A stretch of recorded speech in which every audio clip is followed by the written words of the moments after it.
Missionários da Luz, capítulo 11, Intercessão. Certa noite, finda a dissertação que Alexandre consagrava aos companheiros terrenos, meu orientador foi procurado por duas senhoras que foram conduzidas em condições especialíssimas àquele curso adiantado de esclarecimentos, porquanto eram criaturas que ainda se encontravam presas aos vínculos de carne e que procuravam um instrutor temporariamente desligadas do corpo por influência do sono. A mais velha, evidentemente espírito mais elevado, pelas expressões de luz de que se via rodeada, parecia muito conhecida e estimada de Alexandre, que a recebeu com indisfarçáveis demonstrações de carinho. A outra, porém, envolvida em um círculo escuro, trazia o semblante lacrimoso e angustiado. Ó, meu amigo, exclamou a entidade mais simpática, dirigindo-se ao benévolo orientador, depois das primeiras saudações. Trago-lhe minha prima Esther, que perdeu o esposo em dolorosas circunstâncias.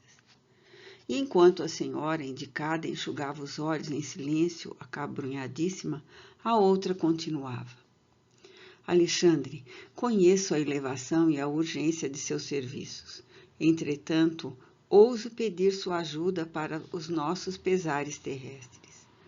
Se houver absurdo em nossa rogativa, desculpe-nos com o seu coração clarividente e bondoso.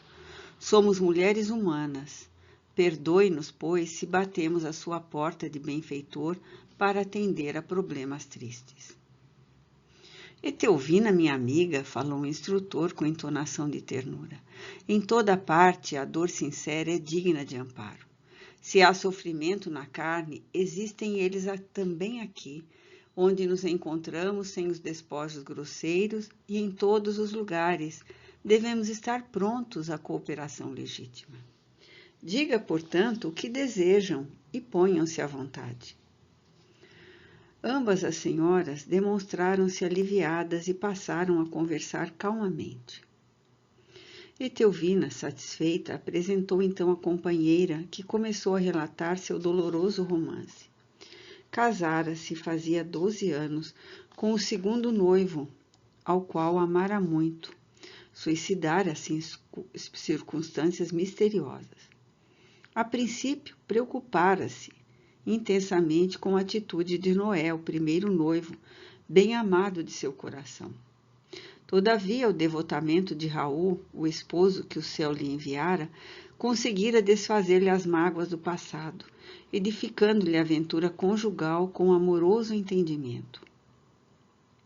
Haviam recebido 3 filhinhos da providência divina e viviam em harmonia completa. Raul, conquanto melancólico, era dedicado e fiel. Quantas vezes desejara ela balsamizar-lhe em vão as chagas recônditas. O companheiro, todavia, nunca lhe revelara plenamente. Apesar disso, a existência corria-lhe venturosa e calma no santuário da mútua compreensão. Não obstante, porém, viverem para o desempenho das sagradas obrigações domésticas, apareceram inimigos ocultos que lhe haviam subtraído a felicidade. Raul fora assassinado inexplicavelmente. Amigos anônimos recolheram-lhe o cadáver na via pública, trazendo-lhe à casa a terrível surpresa. Tinha ele o coração varado por um tiro de revólver, que, embora encontrado junto do corpo exangue, não lhe pertencia. Que mistério envolveria o hediondo crime? Diversos populares e policiais acreditavam tratar-se de suicídio, tanto assim que todas as diligências da justiça criminal se encontravam interrompidas. Entretanto, em sua convicção de mulher, admitia o assassínio. Que motivos conduziriam um homem probo e trabalhador ao suicídio sem causa? Por que se mataria Raul quando tudo lhes era favorável relativamente ao futuro? Inegavelmente, seus recursos financeiros não eram extensos, mas sabiam equilibrar com decência a despesa doméstica e a receita comum. Não, o companheiro, a seu parecer, teria partido da crosta por imposição de tenebroso crime. Todavia, em sua generosidade feminina, Esther, em lágrimas, não desejava positivar a culpabilidade de ninguém, não desejava vingar-se, e sim acalmar o coração em desalento. Seria possível, por intermédio de Alexandre, sonhar com o companheiro, no sentido de obter-lhe as notícias diretas e fazer-lhe sentir o carinhoso interesse do lar? Em vista dos filhos pequenos e de 2 velhos tios que estavam dependentes de seus préstimos, a angustiada viúva encontrava-se em péssimas condições financeiras, na viuvez inesperada. Todavia, acrescentava em pranto, estava disposta a trabalhar e consagrar-se aos filhinhos, recomeçando a vida. Mas antes disso, desejava algum conforto para o coração. Anelava inteirar-se do ocorrido e conhecer a situação do esposo para conformar-se. E no fim da longa e sentida exposição, rematava lacrimosa, dirigindo-se ao meu orientador. Por piedade, generoso amigo, nada me podeis dizer? Que terá sido feito de Raul? Quem o teria assassinado e por quê? A viúva sofredora parecia alucinada de dor e internava-se por meio das mais descabidas indagações.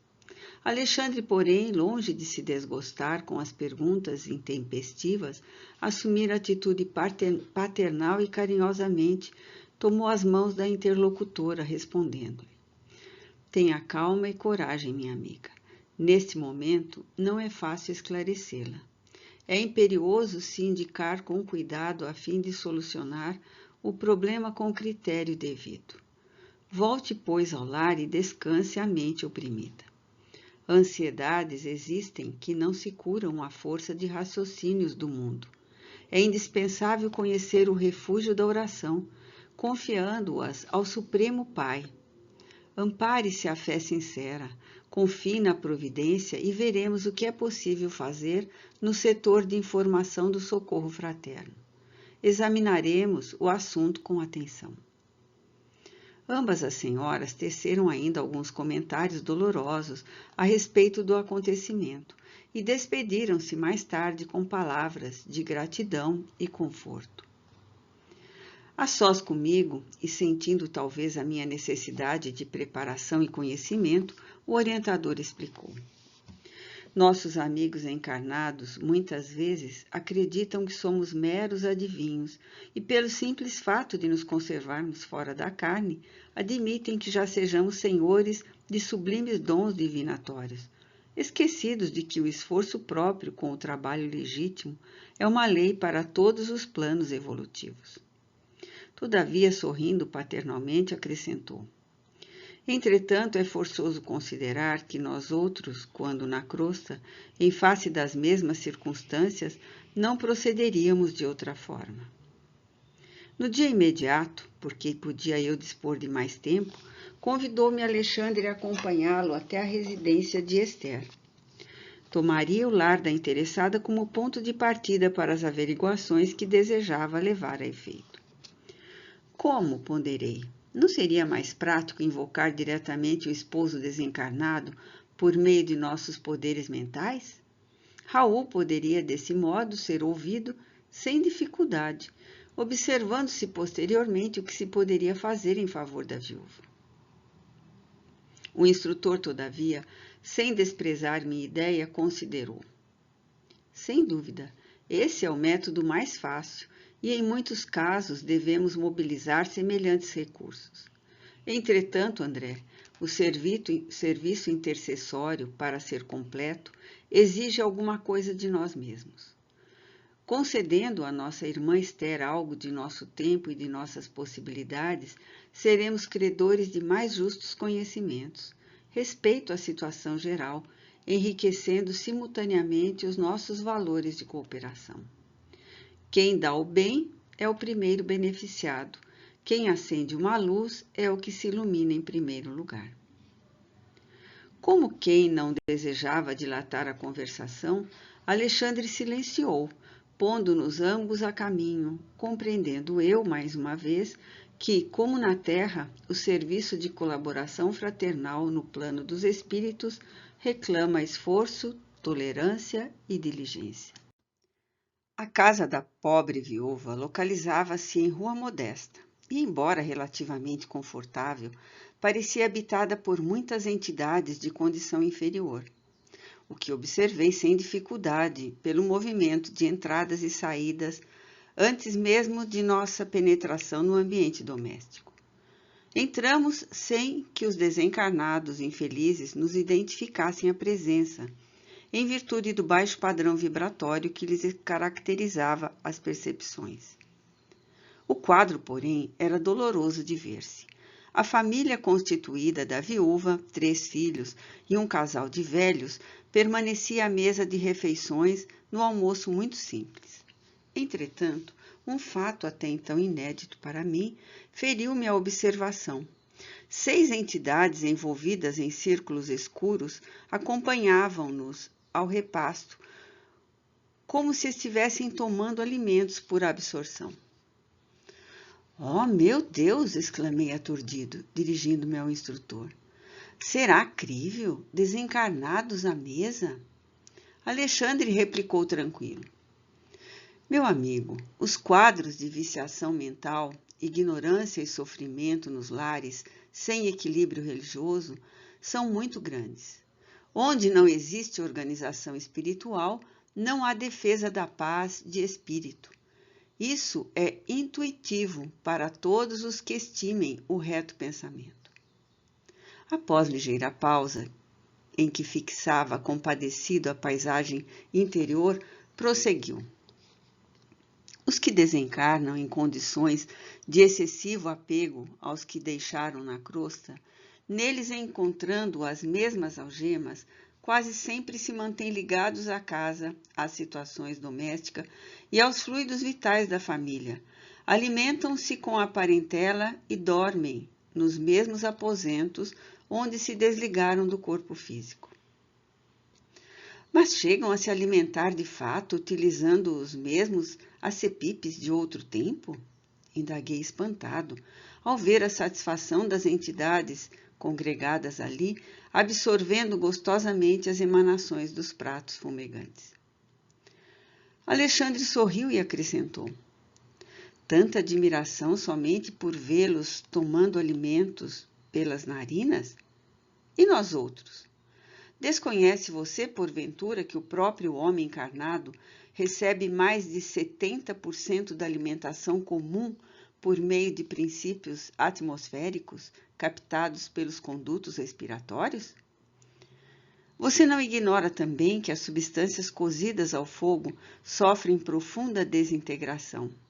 Ora, os nossos irmãos, viciados nas sensações fisiológicas, encontram nos elementos desintegrados o mesmo sabor que experimentavam quando em uso do envoltório carnal. No entanto, ponderei, parece desagradável tomar refeições, obrigando-nos à companhia inevitável de desconhecidos, e mormente desconhecidos da espécie que temos sob os olhos." "Você, porém, não pode esquecer", aduziu o orientador, "que não se trata de gente anônima.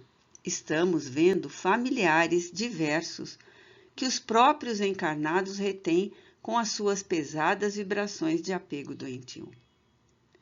Alexandre pensou um momento e continuou: "Admitamos, contudo, a sua hipótese. Ainda que a mesa doméstica estivesse rodeada de entidades indignas, estranhas aos laços consanguíneos, resta a certeza de que as almas se reúnem obedecendo às tendências que lhes são características e a circunstância de que cada espírito tem as companhias que prefere." E desejoso de fornecer bases sólidas ao meu aprendizado, considerou: "A mesa familiar é sempre um receptáculo de influenciações de natureza invisível. Valendo-se dela, medite o homem no bem, e os trabalhadores espirituais, nas vizinhanças do pensador, virão partilhar-lhe o serviço no campo abençoado dos bons pensamentos. Conserve-se a família em plano superior, rendendo culto às experiências elevadas da vida, e os orientadores da iluminação espiritual aproximar-se-ão, lançando no terreno da palestra construtiva as sementes das ideias novas que então se movimentam com a beleza sublime da espontaneidade. Entretanto, pelos mesmos dispositivos da lei de afinidade, a maledicência atrairá os caluniadores invisíveis e a ironia buscará, sem dúvida, as entidades galhofeiras e sarcásticas que inspirarão o anedotário menos digno, deixando margem vastíssima à leviandade e à perturbação. Indicando o grupo à mesa, Alexandre acentuou: aqui, os tristes e inveterados atraem os familiares desencarnados de análoga condição. É o vampirismo recíproco.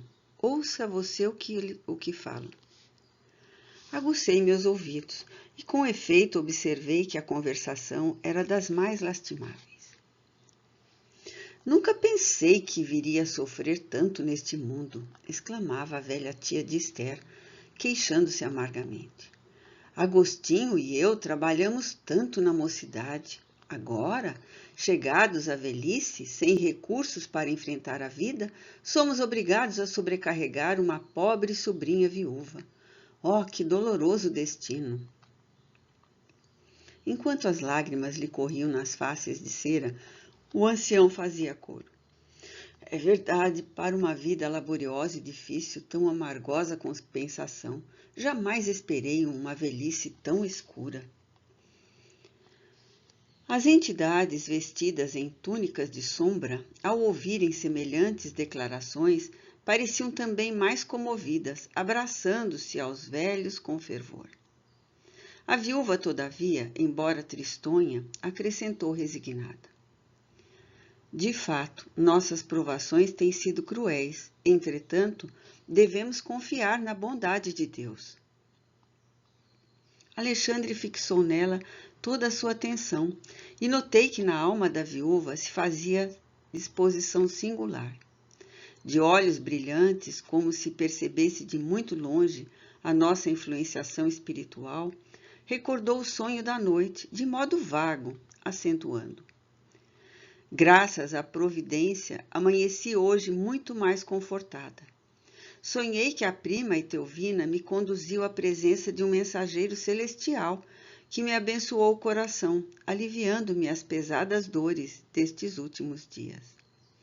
Oh, como me rejubilaria se pudesse reconstituir esse sonho de luz! Ora, mamãe, conte-nos, exclamou a filhinha de 7 anos, presumíveis que até ali se mantivera em silêncio. A senhora de bom grado comentou. Minha filha, não se pode descrever as grandes sensações. Não me lembro precisamente de tudo, mas recordo-me de que o emissário de Jesus me ouviu com paciência e, em seguida, disse-me palavras de encorajamento e amor. Longe de me repreender, acolheu-me bondoso e, revelando divina tolerância, escutou minhas queixas até o fim, qual médico abnegado. Inegavelmente, levantei-me hoje com outro ânimo. Estejamos conformados, pois Deus nos auxiliará. Logo que me refaça completamente, ganharei nosso pão com o trabalho honesto. Tenhamos esperança e fé.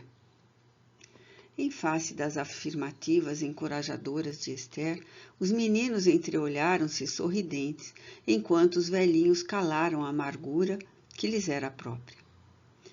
Desejei fazer-me visível aos companheiros desencarnados sem luz, que se movimentavam no recinto de maneira a palestrar com eles, sondando-lhe as experiências, mas Alexandre dissuadiu-me. Seria perder tempo, disse. E se você deseja beneficiá-los, venha até aqui em outra oportunidade, porque as cristalizações mentais de muitos anos não se desfazem com esclarecimentos verbais de um dia. No momento, nosso objetivo é diverso. Precisamos obter informações sobre Raul. Além disso, se nos valêssemos da hora, a fim de ouvir nossos irmãos desencarnados presentes, verificaríamos de pronto que eles poderiam apenas relacionar dolorosas lamentações sem proveito construtivo. e revelando o reduzido interesse pela conversação dos encarnados, em vista do objetivo essencial do momento, considerou: procuremos algum de nossos irmãos visitadores. Temos necessidade de informes iniciais para dar uma feição imediata ao nosso trabalho intercessório.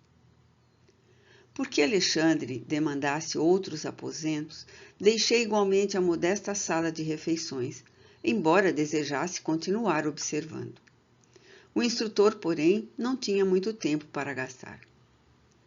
Depois de rápidos minutos, fomos defrontados por uma entidade de aspecto humilde, mas muito digno, a quem Alexandre se dirigiu afavelmente. Meu amigo, é visitador em função ativa? Sim, para servi-lo, respondeu atencioso o interpelado. O orientador expôs-lhe com franqueza e em poucas palavras o que desejávamos. Então, o irmão visitador explicou se razoavelmente conhecera Raul de perto, auxiliara muitas vezes, prestando-lhe continuada assistência espiritual. Todavia não pudera nem ele e nem outros amigos evitar-lhe o suicídio friamente deliberado. Suicídio? Interrogou Alexandre, procurando informar-se de maneira completa. A viúva acredita em assassínio. Entretanto, ponderou o novo amigo, ele soubera dissimular com cuidado. Meditara por muito tempo o ato infeliz e no último dia fizera a aquisição de um revólver para o fim desejado. Alvejando a região do coração, atirou a arma a pequena distância, depois de utilizá-la cautelosamente para evitar as impressões digitais. E desse modo conseguira burlar a confiança dos familiares, fazendo-os supor tivesse havido doloroso crime. E chegou a vê-lo nos derradeiros minutos da tragédia? Indagou Alexandre paternal. Sim, esclareceu o interlocutor. Alguns amigos e eu tentamos socorrê-lo, mas em vista das condições da morte voluntária, friamente deliberada, não nos foi possível retirá-lo da poça de sangue em que se mergulhou, retido por vibrações pesadíssimas e angustiosas. Permanecíamos em serviço com o fim de ampará-lo, quando se aproximou um bando de algumas dezenas que abusou do infeliz e deslocou-o facilmente em virtude da harmonia de forças perversas. Como pôde compreender, não nos foi possível arrebatá-lo das mãos dos salteadores da sombra que o carregaram por aí. O instrutor parecia satisfeito com as elucidações e, quando vi que se dispunha a terminar a palestra, ousei perguntar: mas e a causa do suicídio? Não será interessante ouvir o visitador? Não, explicou Alexandre tranquilamente. Indagaremos do próprio interessado. Despedimo-nos. Determinada indagação, todavia, atormentava-me o cérebro. Não a contive por muitos instantes, dirigindo-me ao generoso orientador. Um bando? Mas o que significa? Interroguei.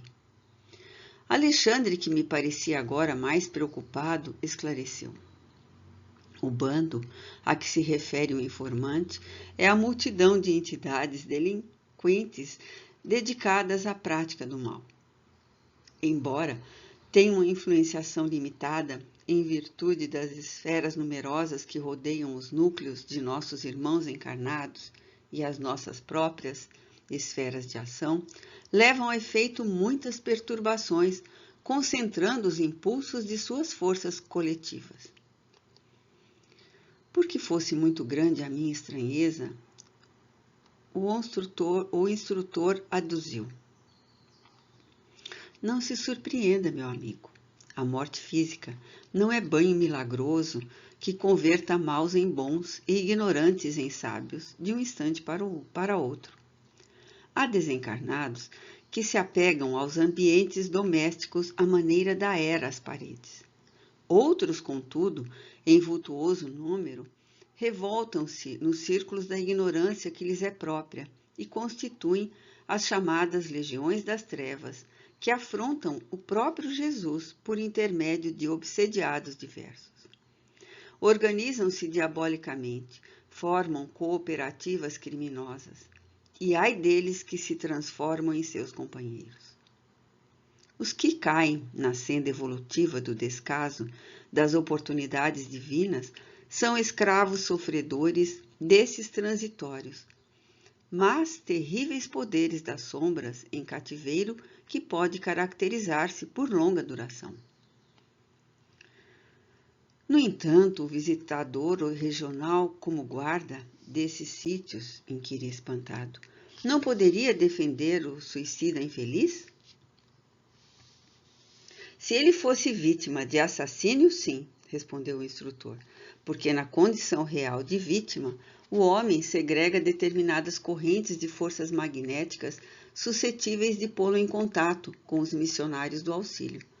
Mas no suicídio previamente deliberado, sem a intromissão de inimigos ocultos, como este sob nossa observação, o desequilíbrio da alma é inexprimível e acarreta absoluta incapacidade de sintonia mental com os elementos superiores. Mas, indaguei assombrado, as sentinelas espirituais não poderiam socorrer independentemente? Esboçou Alexandre um gesto de tolerância fraterna e acentuou.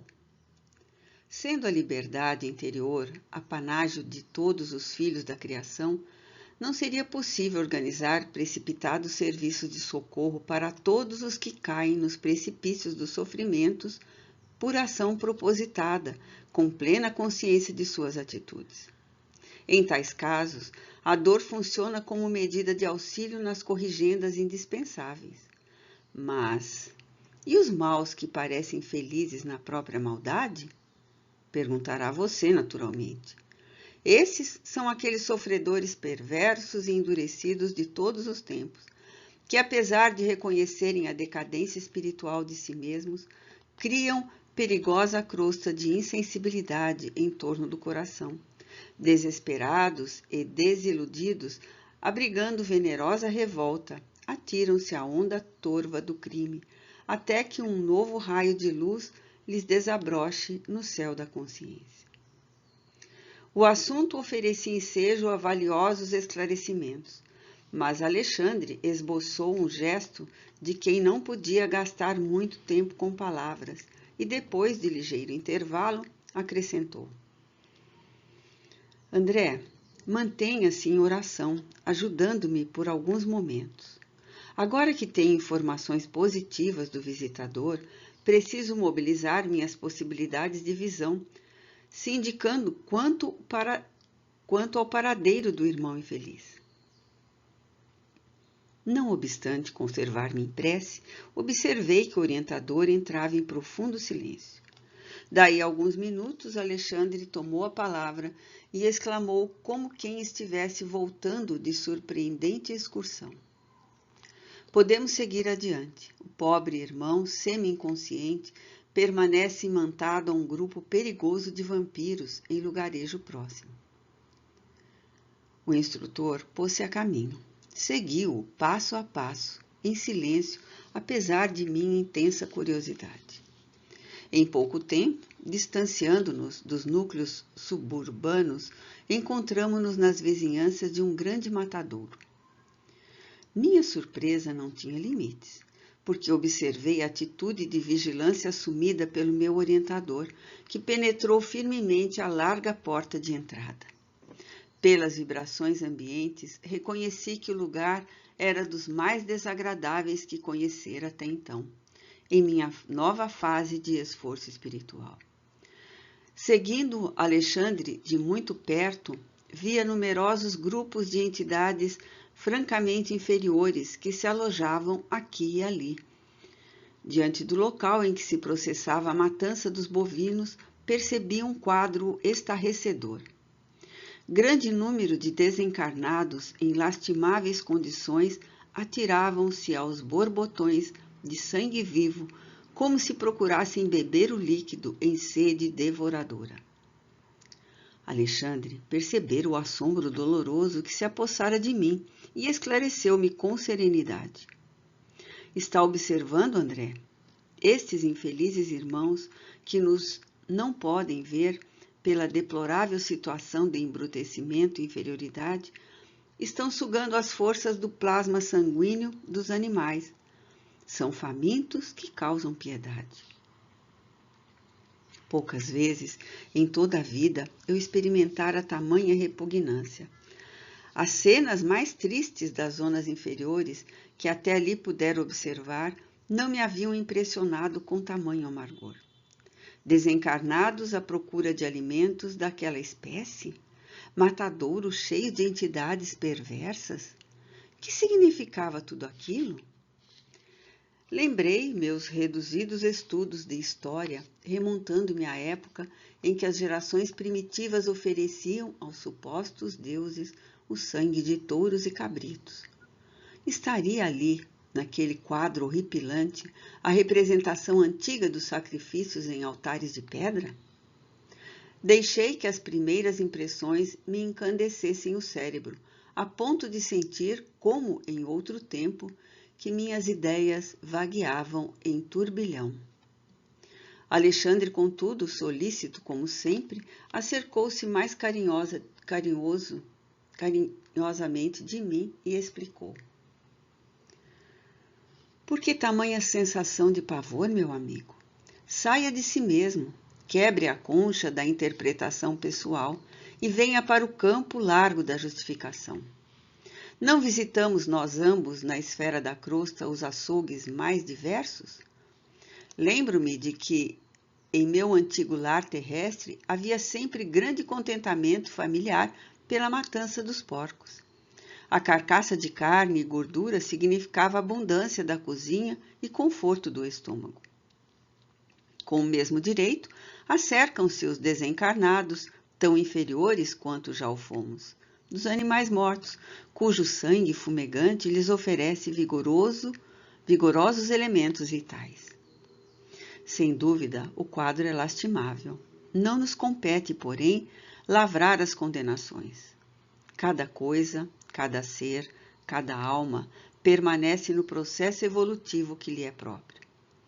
E se já passamos pelas estações inferiores, compreendendo como é difícil a melhoria no plano de elevação, devemos guardar a disposição legítima de auxiliar sempre, mobilizando as melhores possibilidades ao nosso alcance, a serviço do próximo.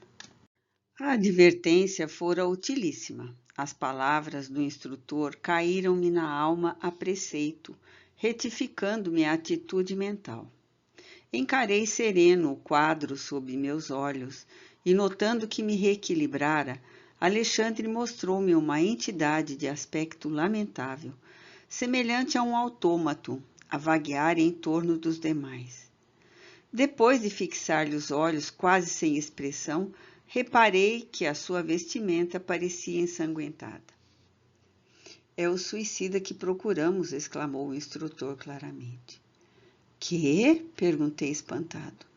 Por que precisariam deles vampiros? Semelhantes infelizes, elucidou Alexandre, abusam de recém-desencarnados sem qualquer defesa, como este pobre Raul, nos primeiros dias que se sucedem à morte física, subtraindo-lhe as forças vitais depois de lhe explorarem o corpo grosseiro. Estava atônito, lembrando as antigas informações religiosas sobre as tentações diabólicas, mas o orientador, firme na missão sagrada de auxílio, obtemperou. André, não se impressione em sentido negativo. Todo homem encarnado ou desencarnado que se desvie da estrada reta do bem pode vir a ser perigoso gênio do mal. Não temos tempo a perder. Vamos agir socorrendo o desventurado. Seguindo o prestimoso mentor, aproximei-me também do infeliz. Alexandre alçou a destra sobre a fronte de Raul e envolveu-o em vigoroso influxo magnético. Dentro de poucos instantes, Raul permanecia cercado de luz, que foi vista imediatamente pelos seres da sombra, observando eu que a maioria se afastou, lançando gritos de horror. Vendo a claridade que rodeara a vítima, estavam lívidos, espantados. Um dos algozes, mais corajosos, replicou em voz alta: deixemos este homem entregue à sua sorte. Os espíritos poderosos estão interessados nele. Larguem-no. Enquanto se retiravam os verdugos apressadamente, como se temessem algo que eu não podia compreender ainda, em face da aproximação bendita daquela luz que vinha de mais alto, perdia-me em dolorosas interrogações íntimas. O quadro era típico das velhas lendas de demônios abandonando as almas prisioneiras de seus propósitos infernais. As palavras espíritos poderosos haviam sido pronunciadas com indisfarçável ironia. Pela claridade que envolvera o suicida, sabiam eles que estávamos presentes e, embora fugissem medrosos, alvejavam-nos com zombarias. Aos poucos, o matadouro de grandes proporções estava deserto de vampiros vorazes.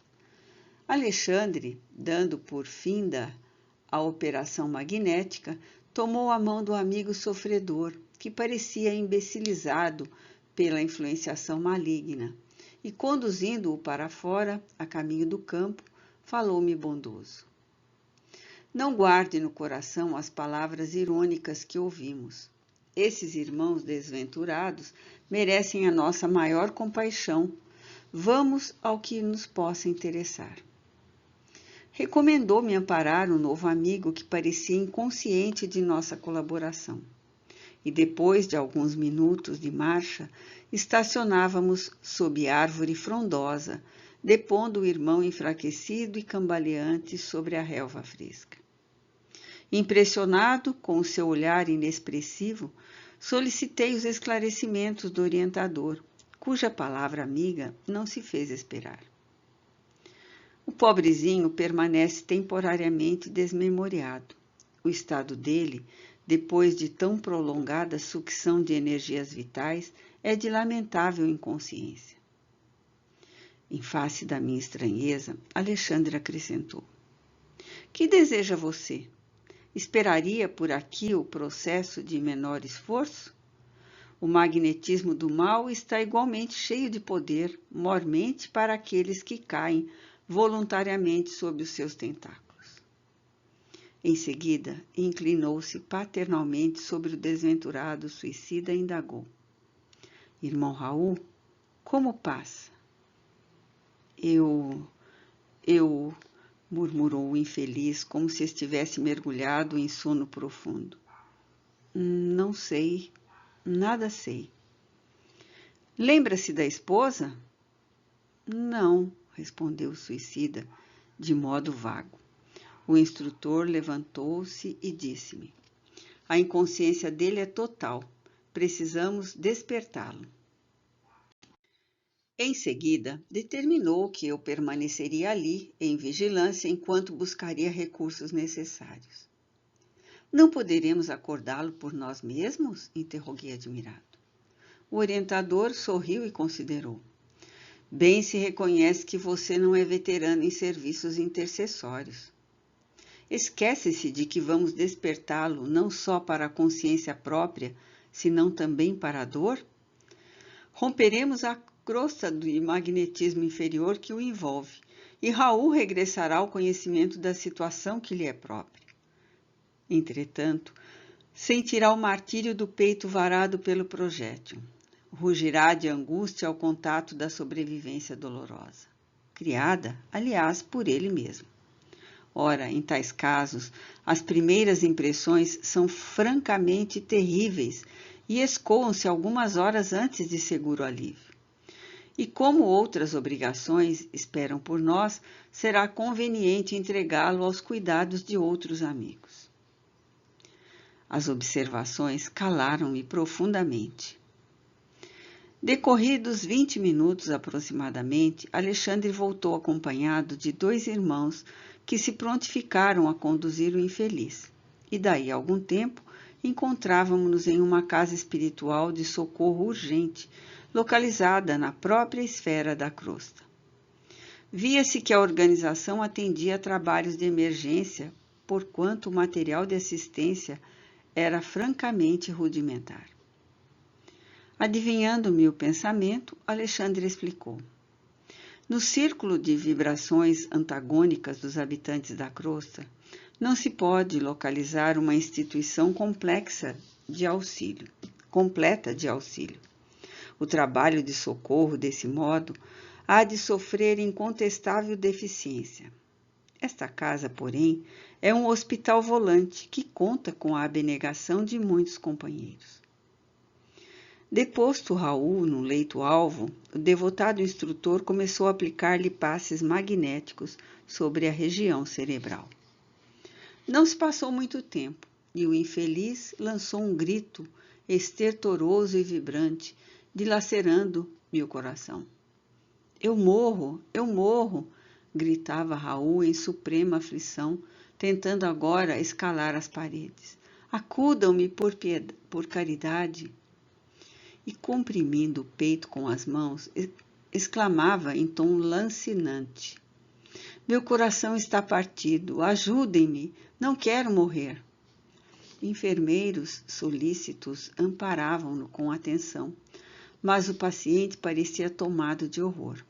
Olhos esgazeados em máscara de sofrimento indefinível. Continuava gritando estentoricamente, como se houvesse acordado de pesadelo angustioso. Esther, Esther, chamou o infeliz, recordando a esposa devotada. Venha em meu auxílio, pelo amor de Deus, socorra-me, meus filhos. Alexandre acercou-se dele paternalmente e obtemperou. Raul, tenha paciência e fé no divino poder. Procure enfrentar corajosamente a situação difícil que você mesmo criou e não invoque o nome da companheira dedicada, nem chame pelos filhos amados que deixou na sua antiga paisagem do mundo, porque a porta material de sua casa se fechou com os seus olhos. Se você tivesse cultivado o amor cristão, prezando as oportunidades que o Senhor lhe confiou, fácil seria, em um momento destes, regressar ao ninho afetuoso para rever os entes amados, ainda que eles não conseguissem identificar a sua presença. Mas, agora, meu amigo, é muito tarde. É necessário aguardar outro ensejo de trabalho e purificação, porque a sua oportunidade, com o nome terrestre de Raul, está finda. Imenso pavor a estampar-lhe no semblante, o interpelado revidou. Estarei morto porventura? Não sinto o coração varado de dor? Não tenho as vestes ensanguentadas? Será isso morrer? Absurdo! Muito sereno, o bondoso instrutor voltou a falar. Não empunhou sua arma contra o próprio peito? Não localizou o coração para exterminar a própria vida? Ó, meu amigo, podem os homens enganar uns aos outros, mas nenhum de nós poderá iludir a justiça divina. Revelando extrema vergonha, ao sentir-se a descoberto, o suicida prorrompeu em soluços, murmurando: Ah, desventurado que sou, 1000 vezes infeliz! Alexandre, contudo, não tornou a falar-lhe naquela circunstância. Depois de recomendá-lo carinhosamente aos cuidados dos irmãos responsáveis pelos serviços de assistência, dirigiu-se a mim explicando. Vamos, André, nosso novo amigo está em crise, cuja culminância não cederá antes de 70 horas, aproximadamente. Voltaremos mais tarde a vê-lo. De regresso aos meus trabalhos, esperei ansioso o instante de reatar as observações educativas. Impressionava-me a complexidade do serviço intercessório. As simples orações de uma esposa saudosa e dedicada haviam provocado atividades numerosas para o meu orientador e valiosos esclarecimentos para mim. Como agiria Alexandre na fase final? Que revelações teria Raul para os nossos ouvidos de companheiros interessados no seu bem-estar? Conseguiria a esposa consolar-se nos círculos da viuvez? Abrigando interrogações numerosas, aguardei um momento azado. Decorridos 4 dias, o instrutor convidou-me a tomar ao assunto, o que me fez exultar de contentamento pela possibilidade de prosseguir, aprendendo para a minha própria evolução. Encontramos Raul cheio de dores, todavia mais calmo para sustentar a conversação esclarecedora. Queixava-se da ferida aberta, do coração descontrolado, dos sofrimentos agudos, do grande abatimento. Sabia, porém, que não se encontrava mais no círculo da carne, embora semelhante verdade lhe custasse angustioso pranto. Tranquilize-se, disse-lhe o meu orientador com inexprimível bondade. Sua situação é difícil, mas poderia ser muito pior. Há muitos suicidas que permanecem agarrados aos despojos cadavéricos por tempo indeterminado, assistindo à decomposição orgânica e sentindo o ataque dos vermes vorazes. Ai de mim, suspirou o mísero, porque além de suicida sou igualmente criminoso. E demonstrando infinita confiança em nós, Raul contou a sua história triste, procurando justificar o ato extremo. Na mocidade, viera do interior para a cidade grande, atendendo ao convite de Noé, seu camarada de infância. Companheiro devotado e sincero, esse amigo apresentara-o certa vez à noiva querida com quem esperava tecer no futuro o ninho de ventura doméstica. Ai, desde o dia, porém, que vira Esther pela primeira vez, nunca mais pôde esquecê-la. Personificava a jovem o que ele, Raul, reputava com seu mais alto ideal para o matrimônio feliz. Em sua presença, sentia-se o mais ditoso dos homens. Seu olhar alimentava-lhe o coração. Suas ideias constituíam a continuidade dos seus próprios pensamentos. Como, porém, fazer-lhe sentir o afeto imenso? Noé, o bom companheiro do passado, tornara-se-lhe o empecilho que precisava remover.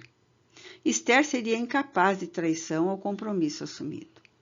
Noé mostrava-se infinitamente bondoso e estimável para provocar um rompimento. Foi então que lhe nasceu no cérebro a tenebrosa ideia de um crime. Eliminaria o rival. Não cederia sua felicidade a ninguém. O colega deveria morrer. Como, porém, efetuar o plano sem complicações com a justiça? Enceguecido pela paixão violenta, passou a estudar minuciosamente a realização de seus criminosos propósitos e encontrou uma fórmula sutil para a eliminação do companheiro dedicado e fiel. Ele, Raul, passou a usar conhecido e terrível veneno em pequeninas doses, aumentando-as vagarosamente, até habituar o organismo com quantidades que para outrem seria fulminantes. Atingido o padrão de resistência, convidou o companheiro para um jantar e propinou-lhe o veneno odioso em vinho agradável, que ele próprio bebeu sem perigo nenhum. Noé, porém, desaparecera em poucas horas, passando por suicida apreciação geral. Guardou ele para sempre o segredo terrível, e depois de cortejar gentilmente a noiva chorosa, conseguiu impor-lhe simpatia, que culminou em casamento. Atingira a realização do que mais desejava.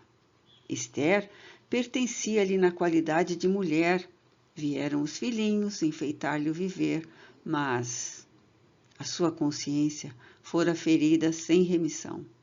Nas mais íntimas cenas do lar, via Noé por meio da tela mental, exprobando-lhe o procedimento. Os beijos da esposa e as carícias dos filhos não conseguiam afastar a visão implacável. Em vez de descrerem, seus remorsos aumentavam sempre.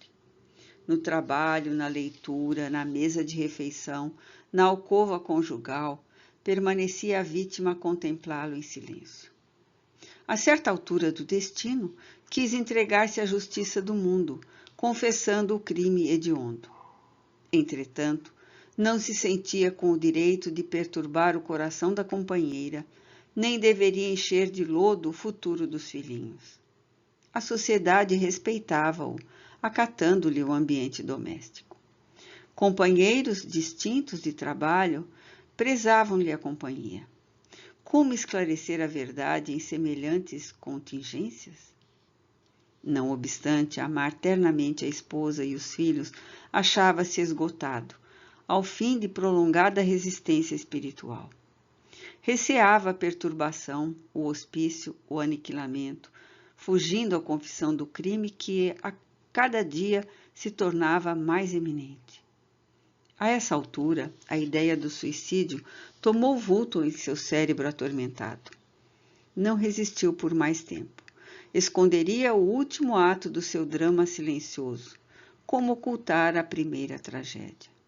Comprou um revólver e esperou. Certo dia, após o trabalho diário, absteve-se do caminho de volta ao lar. Empunhou a arma contra o próprio coração, agindo cautelosamente para evitar as marcas digitais. Atingindo o alvo em um supremo esforço, desfizera-se do revólver homicida e não teve a atenção voltada senão para o intraduzível padecimento do tórax estrangulado. Dificilmente, como se vê aos seus olhos, permanecessem anuviados, sentiu que algumas pessoas tentavam socorrê-lo e, em seguida, verdadeira multidão de criaturas que ele não pôde ver arrebatavam-o do local de dor. Desde então, um enfraquecimento geral tomara-o por completo. Sentia-se presa de um sono pesado e angustioso, cheio de pesadelos cruéis. E, por fim, somente recuperar a consciência de si mesmo ali, naquele quarto modesto, depois de Alexandre restaurar-lhe as energias em prostração. Terminando a confissão longa e amargurosa, Raul tinha o peito opresso e lágrimas pesadas a lhe lavarem o rosto. Comovidíssimo, não sabia, por minha vez, o que externar. Aquele drama oculto daria para impressionar corações de pedra. Alexandre, contudo, demonstrando a grandeza de suas elevadas experiências, mantinha respeitável serenidade e falou. Nos maiores abismos, Raul, há sempre lugar para a esperança. Não se deixe dominar pela ideia de impossibilidade. Pense na renovação de sua oportunidade. Medite na grandeza de Deus. Transforme o remorso em propósito de regeneração. E após ligeira pausa, enquanto o infeliz se debulhava em pranto, o mentor prosseguia. Em verdade, seus males de agora não podem desaparecer milagrosamente. Todos faremos a colheita compatível com a semeadura, mas também nós, que hoje aprendemos alguma coisa, já passamos inúmeras vezes pela lição de recomeçar. Tenha calma e coragem. Em seguida, Alexandre passou a notificá-lo relativamente à causa de nosso interesse, explicando-lhe que o trabalho de auxílio fraterno fora iniciado por meio das orações da esposa carinhosa e desolada. Deu-lhe notícias dela, dos filhinhos e dos velhos tios. Falou-lhe das saudades de Esther e de sua ansiedade para vê-lo, ainda que fosse em ligeiro minuto em ocasião de sono do veículo físico. Ouvindo as derradeiras informações, o suicida pareceu reanimar-se vivamente e observou. Ai, não sou digno, minha miséria acentuar-lhe-ia as dores. O orientador, porém, afagando-lhe paternalmente a fronte, prometeu intervir e solucionar o problema. Retiramo-nos de novo e, percebendo minha profunda admiração, Alexandre ponderou. No pequeno drama em observação, meu amigo, você pode calcular a extensão e a complexidade de nossas tarefas nos serviços intercessórios. Os nossos companheiros encarnados pedem-nos, por vezes, determinados trabalhos muito distantes do conhecimento das verdadeiras situações. Para a sociedade humana, Raul é uma vítima de sicários ocultos, quando é apenas vítima de si mesmo. Para a companheira, é o marido ideal, quando foi criminoso e suicida. Compreendi as dificuldades morais em que nos achávamos para atender a petição que nos conduzira a semelhante serviço. As palavras do instrutor não evidenciavam outra coisa. Entendendo assim, ousei perguntar: acredita esteja a irmã Esther preparada para o realismo de nossas conclusões? Alexandre abanou a cabeça negativamente e redarguiu: somente são dignos da vontade plena os que encontrem plenamente libertados das paixões. Esther é profundamente bondosa, mas ainda não alcançou o próprio domínio. Não possui as emoções, antes é possuída por elas. Em vista disso, de modo algum lhe poderíamos dar o conhecimento completo do assunto. Está preparada para a consolação, não para a verdade. As afirmativas do instrutor chocaram-me de certo modo. De que maneira omitir os pormenores da tragédia? Não seria faltar à realidade? Por que processo confortar a esposa saudosa, ocultando-lhe o sentido verdadeiro dos acontecimentos? André, porém, compreendeu minhas indagações e observou: com que direito perturbaríamos o coração de uma pobre viúva na crosta, a pretexto de sermos verdadeiros? Por que motivo tisnar a esperança tranquila de 3 crianças adoráveis, envenenando-lhes, talvez, o destino, tão só para nos exibirmos como campeões da realidade? Haverá mais alegria em mostrar a sombra do crime que em descobrir a fonte do conforto? André, meu irmão, a vida pede muito discernimento. Cada palavra tem sua ocasião, como cada revelação o seu tempo. Não podemos compreender um serviço de socorro com o esmagamento do suplicante. A oração de Esther não lhe poderia ser portadora de desalento. Por isso mesmo, nem todos recebem, quando querem, a delegação de mais alto para os serviços assistenciais. Registrei a observação. Nesse dia, Alexandre dirigiu-se em minha companhia às autoridades do auxílio, pedindo a colaboração de uma das irmãs que funcionavam nas turmas de socorro para concurso mais eficiente ao coração de Esther. Foi destacada Romualda, criatura dedicada e bondosa, que desceu para a crosta junto de nós, recebendo atenciosamente as recomendações do prestimoso amigo. Alexandre não se alongou em muitas instruções. Romualda deveria preparar a viúva espiritualmente para visitar, na noite próxima, o esposo desencarnado e, em seguida, demorar-se junto dela 2 semanas, colaborando no reerguimento de suas energias psíquicas e cooperando para que se lhe reorganizasse a vida econômica por meio de colocação honesta e digna. Era de ver-se o carinho que o delicado instrutor dedicou a todas as providências em curso. Quase no momento aprazado para o reencontro dos cônjuges, comparecemos ao Hospital Volante de Socorro Espiritual, onde o instrutor cuidou pessoalmente de todas as medidas. Recomendou a Raul o melhor ânimo, insistindo para que não pronunciasse a menor expressão de queixa e para que se abstivesse de qualquer gesto que pudesse traduzir impaciência ou aflição. Em seguida, mandou velar a chaga aberta e sanguinolenta, muito visível na região dilacerada do organismo perispiritual, para que a esposa não recebesse qualquer impressão de sofrimento. O próprio Raul, admirado pela lição de boas maneiras, atendia satisfeito e reanimado a todas as instruções. Daí a minutos, Romualdo entrou em companhia de Esther, cujo olhar deixava entrever angústia e expectação. Alexandre tomou-a pelo braço e mostrou-lhe o companheiro estendido no leito-alvo. Raul, Raul!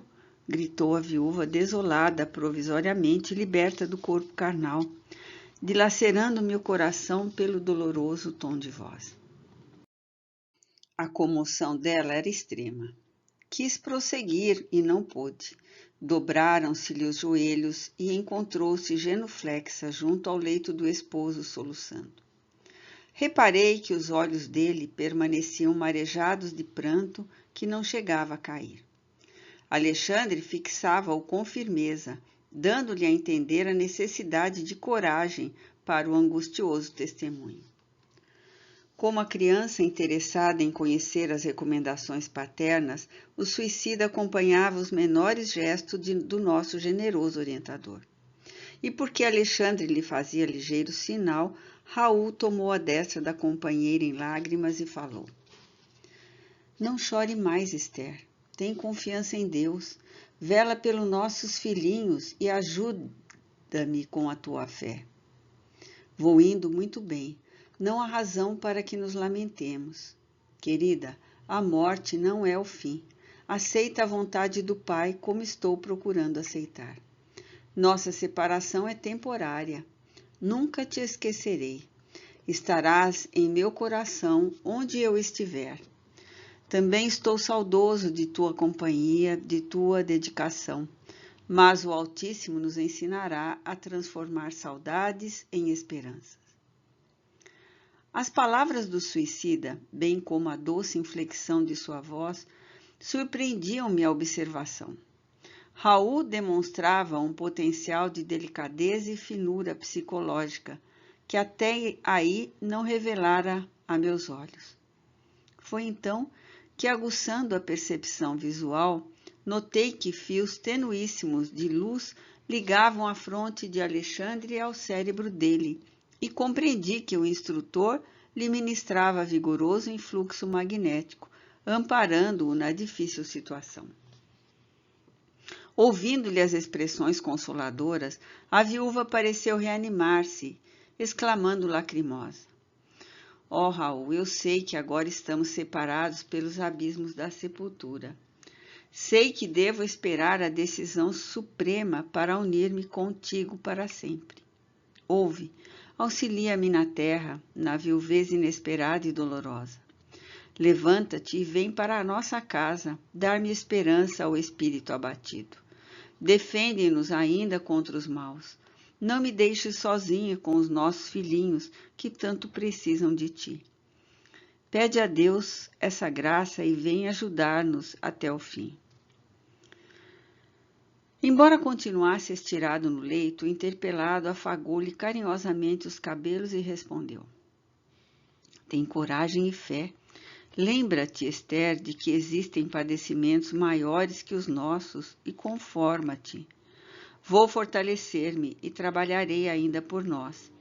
Assim como me esperas a assistência, esperar-te-ei confiança. O Senhor não nos confia problemas dos quais não sejamos dignos. Volta para a nossa casa e alegra-te. Não tenhas medo da necessidade. Nunca nos faltará a bênção do pão. Procura a alegria do trabalho honesto e semeia o bem através de todas as oportunidades que o mundo te ofereça. A prática do bem dá saúde ao corpo e alegria ao espírito. E Deus, que é bom e justo, abençoará nossos filhinhos para que eles sejam felizes ao teu lado. Não te demores mais. Volta confiante. Guarda a certeza de que eu estou vivo e de que a morte do corpo é somente a necessária transformação. Compreendendo que a oportunidade do reencontro estava a esgotar-se, revelou à ansiosa esposa extrema curiosidade e aflição, fitando o companheiro através das lágrimas e perguntou: Raul, antes que me vá, dize-me francamente, que aconteceu? Quem te roubou a vida?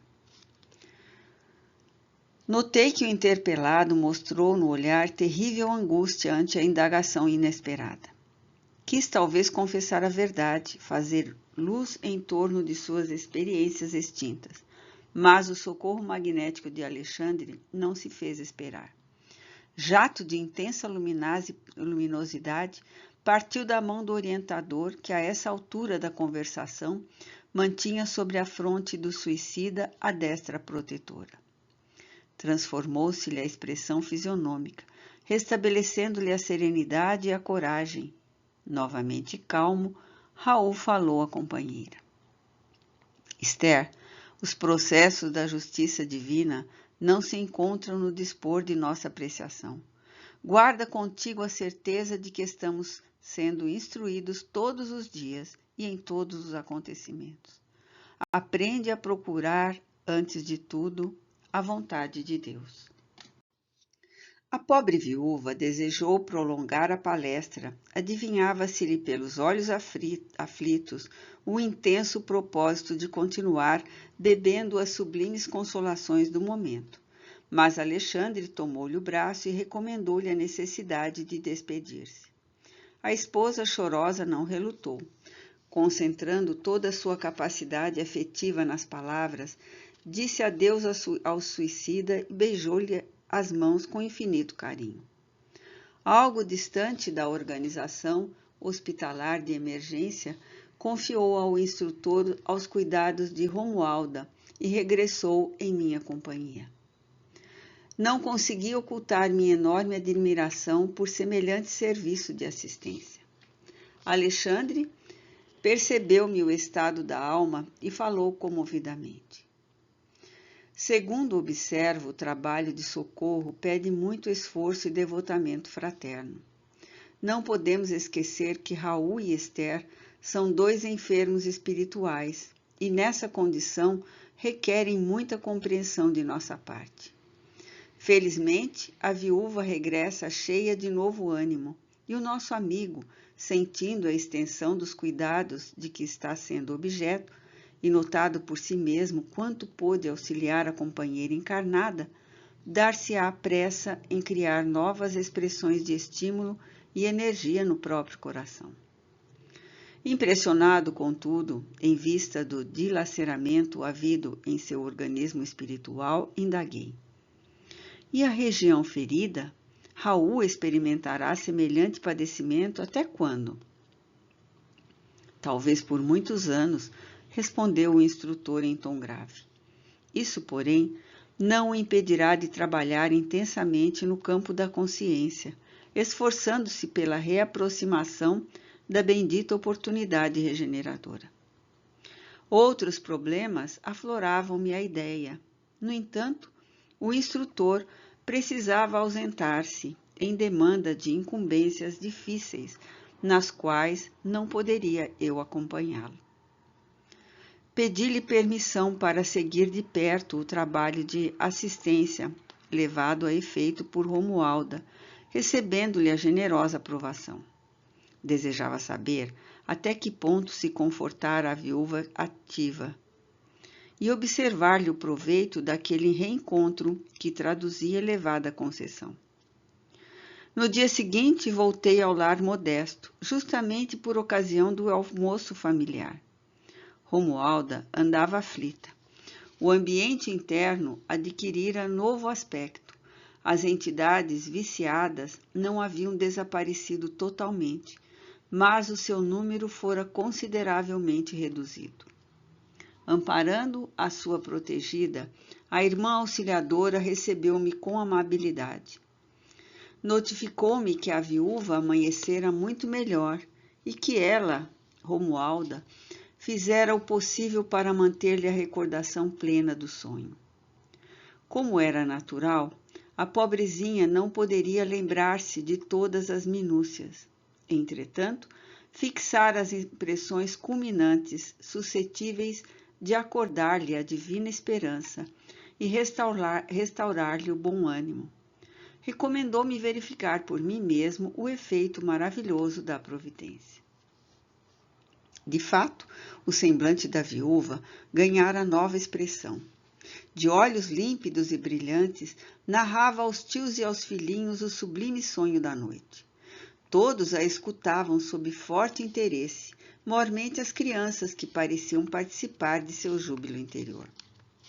Esther terminara a narrativa emocionada. Observei então que a velha tia esboçava um gesto de incredulidade, perguntando-lhe: E você acredita ter visitado Raul no outro mundo? Como não? Redarguiu a viúva, sem pestanejar. Tenho ainda a impressão de suas mãos sobre as minhas, e sei que Deus me concedeu semelhante graça para que eu readquira minhas forças para o trabalho. Despertei hoje profundamente reanimado e feliz. Enfrentarei o caminho com novas esperanças. Esforçar-me-ei e vencerei. Oh, mamãe, como nos consolam as suas palavras, murmurou um dos pequenos, de olhos muito vivos. Como desejaria estar com a senhora para ouvir o papai nesse sonho maravilhoso.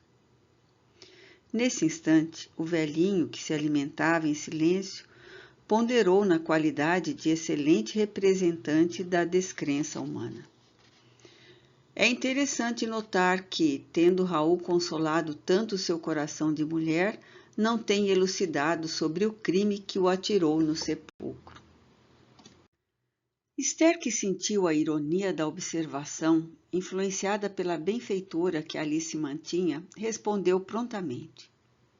Muitas vezes, meu tio, não sabemos ser gratos às bênçãos divinas. Recordo-me desta verdade ao lhe ouvir semelhante raciocínio. Envergonho-me quando me lembro de haver feito interrogação dessa natureza ao pobre Raul, abatido e pálido no leito. Basta-me a felicidade de tê-lo visto e ouvido em um mundo que eu não posso compreender agora. Tenho a certeza de que o visitei em algum lugar. Que nos interessa descobrir criminosos quando não podemos levantar-lhe o corpo físico? Em nossa preocupação de punir culpados, sem dar conta de nossas próprias culpas, iremos ao absurdo de desejar ser mais justo que o próprio Deus? Calou-se o tio pensativo, e observei que as crianças sentiam imensa alegria pela resposta maternal.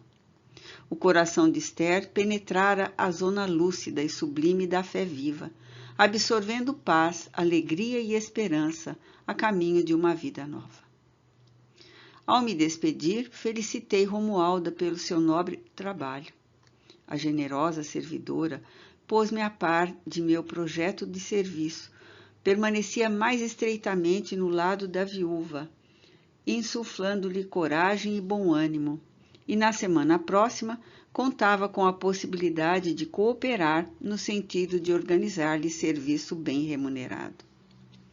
Admirei-me ouvindo o programa, principalmente no que tocava ao auxílio material. Entretanto, Romualda aduziu muito calma. Quando os companheiros terrestres se fazem merecedores, podemos colaborar em benefício deles, com todos os recursos ao nosso alcance, desde que a nossa cooperação não lhes tolhe a liberdade de consciência. Roguei-lhe, então, o obséquio de admitir-me o concurso no dia aprazado para os serviços finais.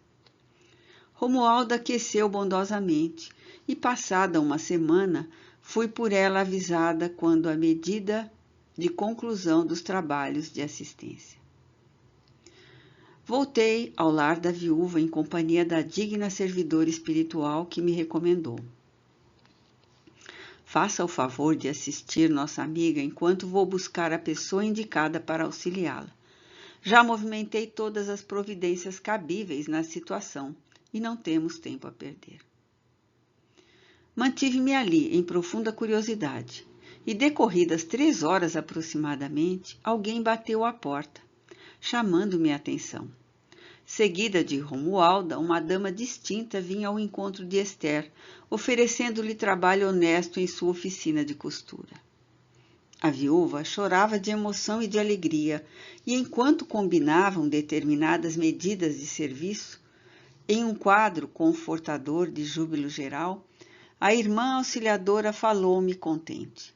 Agora, irmão André, podemos voltar tranquilamente.